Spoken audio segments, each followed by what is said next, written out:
जब आमने सामने आ गए थे भगवान हनुमान और भगवान शिव, कथा के अनुसार प्रभु राम ने अपने अश्वमेध यज्ञ का घोड़ा छोड़ा, जिसकी रक्षा की जिम्मेदारी चतुरंगी सेना और महाबली हनुमान जी के हाथों में थी।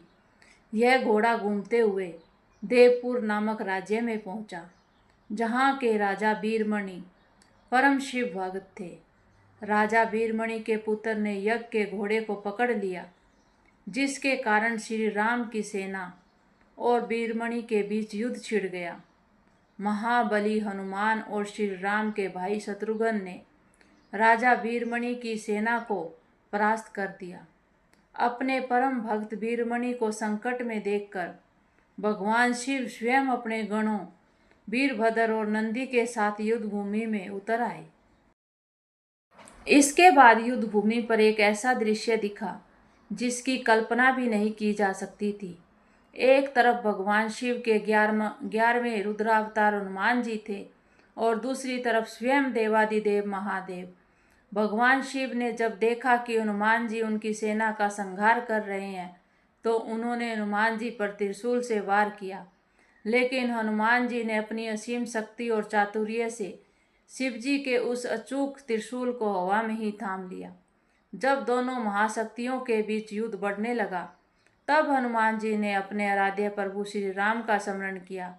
उसी क्षण युद्ध भूमि पर स्वयं भगवान विष्णु और श्री राम प्रकट हुए।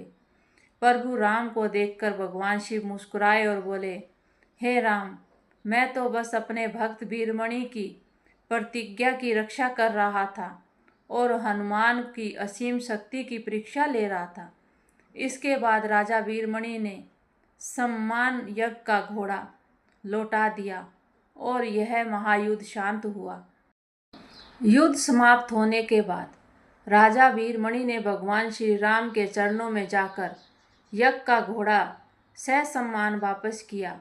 उन्होंने हाथ जोड़कर कहा, प्रभु, आपकी महिमा और आपके भक्त हनुमान जी की भक्ति देखकर मेरा अहंकार समाप्त हो गया। तभी भगवान शिव ने हनुमान जी की ओर देखा और मुस्कुराते हुए बोले, हे पवन पुत्र, संसार तुम्हें मेरा रुद्र अवतार कहती है, लेकिन आज तुम्हारी राम भक्ति ने फिर सिद्ध कर दिया कि सच्चे भक्त के लिए अपने आराध्य से बढ़कर कुछ भी नहीं है।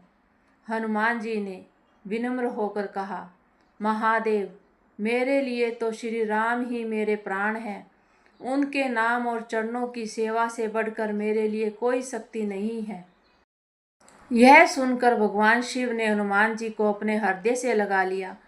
श्री राम ने भी महादेव को प्रणाम किया और कहा, हे देवाधिदेव, आपके और मेरे भक्तों में भेद करना असंभव है, क्योंकि जहाँ सच्ची भक्ति होती है वहाँ शिव और राम एक ही परम सत्य के रूप में दिखाई देते हैं। उस दिन युद्ध भूमि में किसी की हार या जीत नहीं हुई थी। जीत हुई थी भक्ति, समर्पण और धर्म की। सच्ची भक्ति में अहंकार नहीं होता।